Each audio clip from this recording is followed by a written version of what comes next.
नमस्कार दोस्तों, best view of stock market में आपका बहुत बहुत स्वागत है। आज एक ऐसी कंपनी की समीक्षा करने जा रहे हैं जो सॉफ्टवेयर से संबंधित है और इस कंपनी में इतनी क्षमता है कि वो देश की बड़ी बड़ी कंपनी जैसी इन्फोसिस, विप्रो जैसा मुनाफा देने की क्षमता रखती है। तो चलिए देखते हैं कि वो कंपनी की स्थिति कैसी है। तो कंपनी का मार्केट कैप मात्र 111 करोड़ का है, यानी बहुत ही छोटा है इसका मार्केट कैप।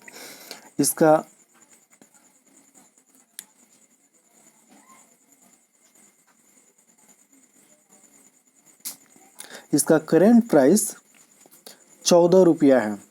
करंट प्राइस कितना है जी? 14 रुपया है। उसके बाद अपने 52 वीक हाई पर यह 17 रुपया पर गया था, जबकि लो पर 6 रुपया 84 पैसे, यानी लगभग 7 रुपया के आसपास आया था। पीई रेशियो देखें तो थोड़ा सा हाई देखने को मिल रहा है। पीई रेशियो ये 56 रुपया के आसपास देखने को मिल रहा है पीई रेशियो। जबकि बुक वैल्यू देखें तो बुक वैल्यू इसका बहुत ही शानदार है, 16 रुपया। बुक वैल्यू कितना है जी? 16 रुपया है कंपनी का। कंपनी डिविडेंड भी देती है, और डिविडेंड कितना का देती है? 2.2 रुपया 15 पैसा।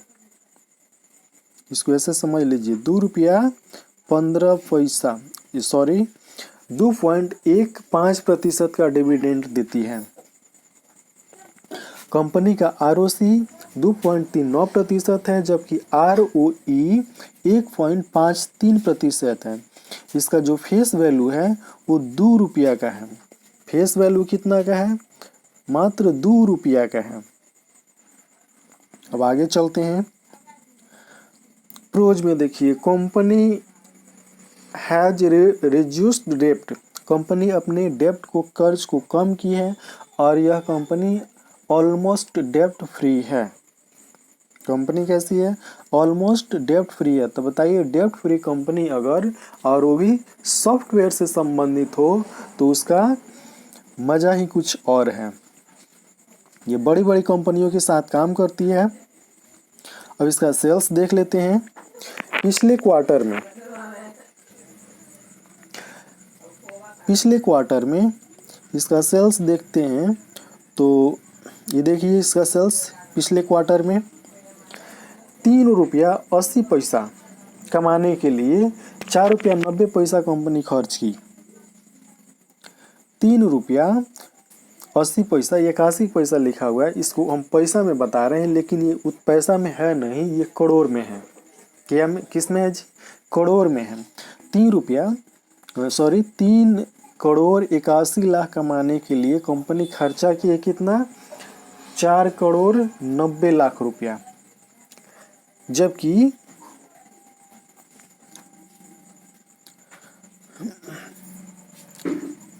जो अभी जो क्वार्टर रिजल्ट आया हुआ है, उस क्वार्टर रिजल्ट में 5 करोड़ 29 लाख कमाने के लिए कंपनी 7 करोड़ 21 लाख रुपया खर्च की है।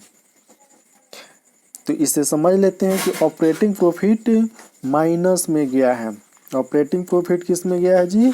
माइनस में गया है। और कितना माइनस में गया है? 1.92 करोड़, ये माइनस में गया है। अब आगे देखते हैं।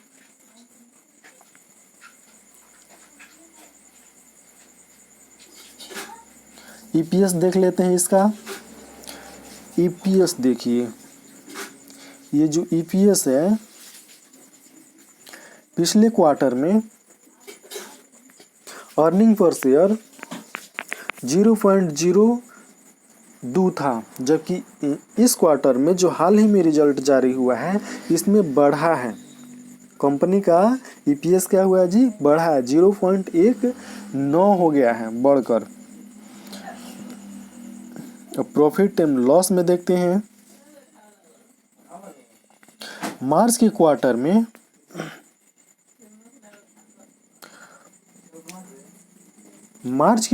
में कंपनी की कमाई हुई है 17 करोड़ 27 लाख, जबकि इस कमाई पर खर्चा आया है 20 करोड़ 54 लाख। चलिए आगे देखते हैं।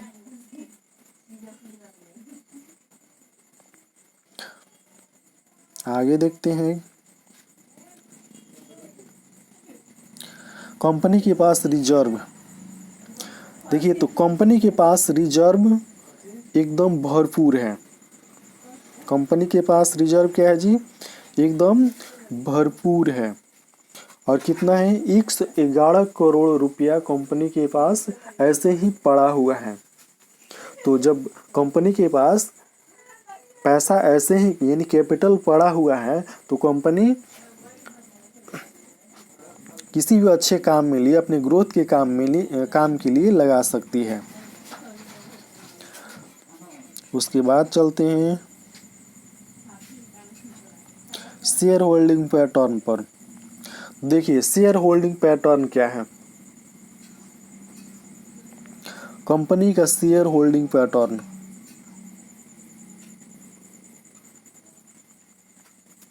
शेयर होल्डिंग पैटर्न कभी भी कंपनी के जो प्रोमोटर हैं 73% से कम हिस्सेदारी इन लोगों की नहीं रही है।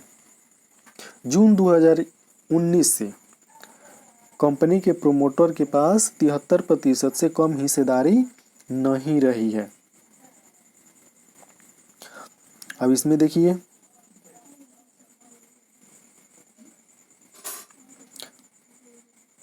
यहाँ से देखिए 73%, 74%, 74.50%, 74.20%, यहाँ थोड़ा सा कम हुआ है।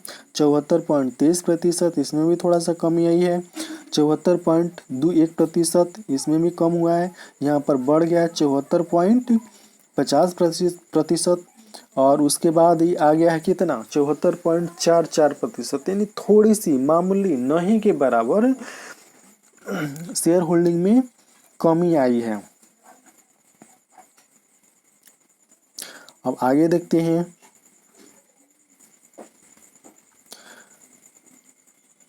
गवर्नमेंट के पास हिस्सेदारी नहीं है, जबकि पब्लिक के पास हिस्सेदारी 25.5% के आसपास है, यानी इसको 25.5% मान सकते हैं। तो कंपनी के पास रिजर्व पड़ा हुआ है, भले ही थोड़ी सी ऑपरेटिंग प्रॉफिट कम हो, कम कमाई पर ज़्यादा खर्च करना पड़ रहा हो, लेकिन कंपनी के पास रिजर्व है तो कंपनी उसको अपने विभिन्न विकासात्मक कार्यों में लगाएगी और अच्छा मुनाफा दर्ज करेगी। और वैसे भी देखिए कंपनी के जो शेयर होल्डर हैं, ठीक है, 70% के आसपास ही इनका होल्डिंग रहा है। तो ये वीडियो कैसा लगा आप कमेंट करके बताइए।